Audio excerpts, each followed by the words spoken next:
Rich niches, how to choose niches that will line your pockets with cash. So now we're going to talk about pruning your list of niches. By now you should have a good sized list of potential profitable niches if you went through each resource. And there's no worries if your list is small from only using a couple of the resources. But now what we're going to do is we're going to take your list and prune it. We'll prune it down to the niches of your liking by analyzing them. And now we're not going to analyzing them by using exact data or an exact science. Realize that no niche is perfect, but there are many things to consider when deciding to do internet marketing in a niche. The most important part of the process is finding out the things that appeal most to you when it comes to each niche. Use the following 21 questions when determining whether a niche is for you or not. Some of the questions are about the profit potential of a niche, and other questions are about how easy it is going to be for you to reach your target audience on a daily basis. Then there are questions about how fast you can grow and become a force in any given niche market. If a niche doesn't sit with you after asking these 21 questions, then delete it from your list. And by the end, you will have a handful of niches left to choose from. And keep in mind that there are more questions than just these 21 questions you can consider when selecting a niche. These happen to be the questions that are important to me based on my experience with internet marketing. Besides having a general interest in a niche and being comfortable with it ethically, I want a niche to have profit potential, potential to generate easy traffic, and potential for fast growth. So let's get into it with the first question, and that is, are there multiple products in the niche? The first question you want to ask yourself is, are there a lot of good products to promote? You want to know this because you may quickly run out of good products to offer to your website visitors or email list subscribers. If you're running AdSense or selling ad space on your website, then that's one thing. But if you're going to be depending on making commissions, then it's vital to have multiple offers that you can promote. So, question 2 is, how big is the problem your prospect is having? If it's not a hobby niche, how big is the problem the prospects are having is very important. Is the problem they're having big enough that they'd be willing to part with their hard-earned money to get a solution? Maybe someone would be willing to pay for pain relief, but they wouldn't be willing to pay to solve a lesser problem. Now, question number 3, and this one is another very important one, is, are there potential JV partners in the niche for explosive growth? Here's something not many marketers consider when selecting a niche. Are there potential joint venture partners already in the niche? Are all of them so big that they would never consider doing a joint venture deal with you? Or are they so small that it wouldn't matter if they did a JV deal with you? There's no faster way to grow a business than by using joint venture deals, so it's something to look at very closely. Question number 4, does it make sense to build a list in this niche? Are other internet marketers in the niche building an email subscriber list? Would it make sense to build a list in the niche? And you may or may not want to get into a niche where it's a must to build a list in order to make a nice profit. Take a look around at the competitors and see if they have opt-in forms on their websites or not. Join their list and see what it would be like to market in that niche.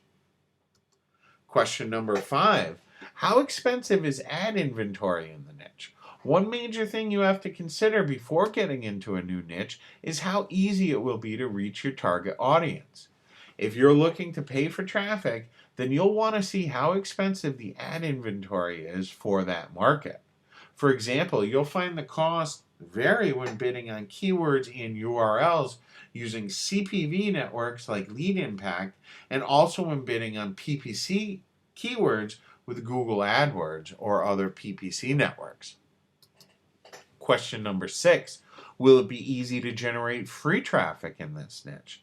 If you're looking at going the free traffic route, then take a look around at how easy or how hard to reach your target prospects in a particular niche using free methods.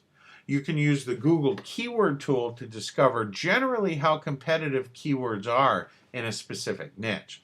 Also, try to do some digging around and find out if your competitors are successfully using other free sources like YouTube, Twitter, and Facebook, and realize if they can do it and they can generate free traffic, then why not you?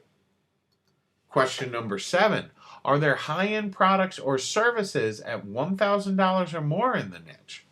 Are there products or services being sold at $1,000, $5,000, or even $10,000 in a niche? Not many niches have customers who actively spend $1,000 or more on a single product or service. If you can find many offers in your niche in those price ranges, then that's a good sign that you can make easy money in your niche. Because in a niche where high-end products are being sold often, you'll find it's easier to make one sale at $1,000 than 100 sales at $10. Question number 8. Are there continuity programs like membership sites in the niche? It's easier to make dependable income when there are continuity programs in a niche. I'm talking about membership sites, subscriptions, and things like that. They are especially lucrative when there are services that customers need and will keep paying for month after month. A couple that come to mind would be web hosting and autoresponder services. Question number 9. How fast do vendors pay out in the niche, and do they pay out at all? When vendors don't pay out fast, or if they don't pay out at all, then that can cripple your business in itself. That's why I recommend staying away from any affiliate programs that aren't on networks like ClickBank. For the most part, there are exceptions to the rule though. Many product vendors wait up to 90 days to pay out commissions, and many don't pay out at all because either they're dirty or they're not responsible enough with their money.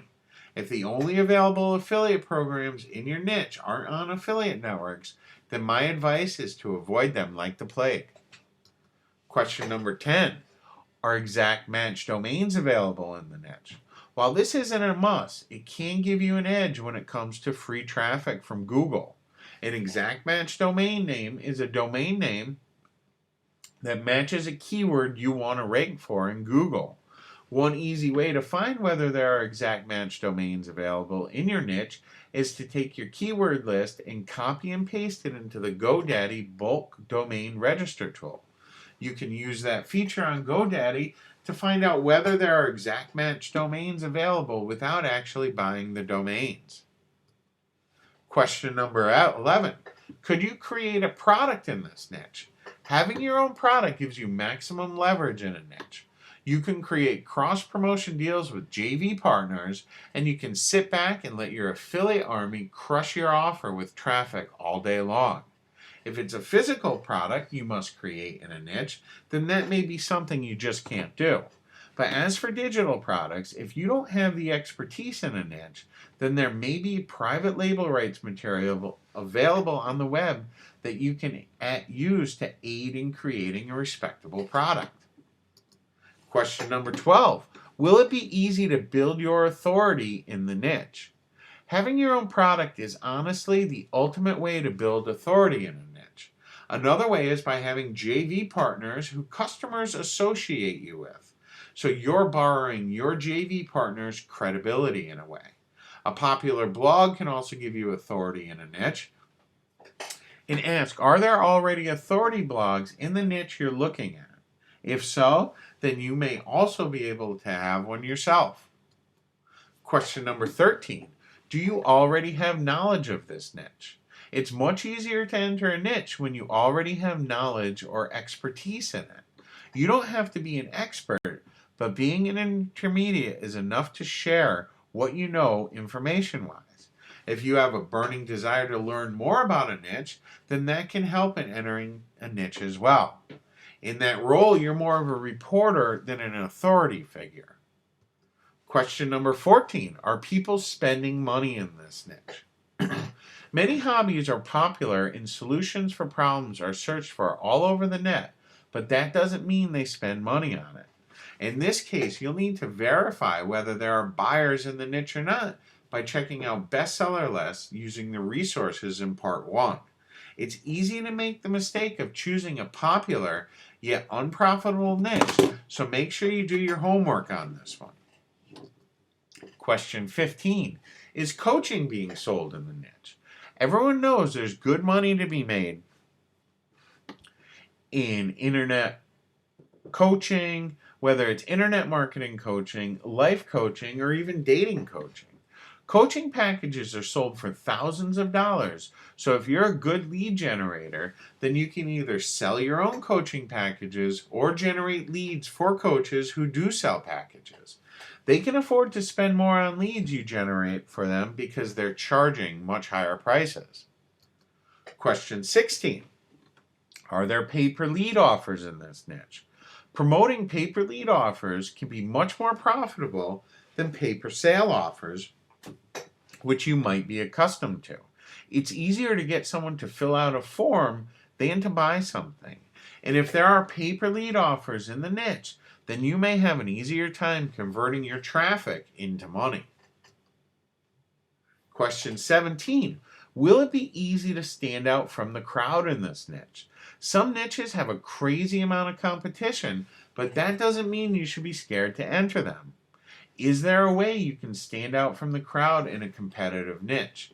Think about it, because standing out can help you stomp your competition into the ground. Now, this has a lot to do with positioning. Maybe you have expertise in a sub-niche that you can share that will put you head and shoulders above your competition.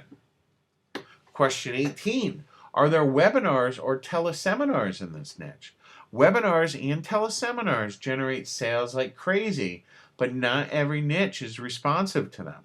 In any niche, you need a vehicle to make money. So if there are webinars and teleseminars in a niche, then chances are you can do the same thing or promote them as an affiliate.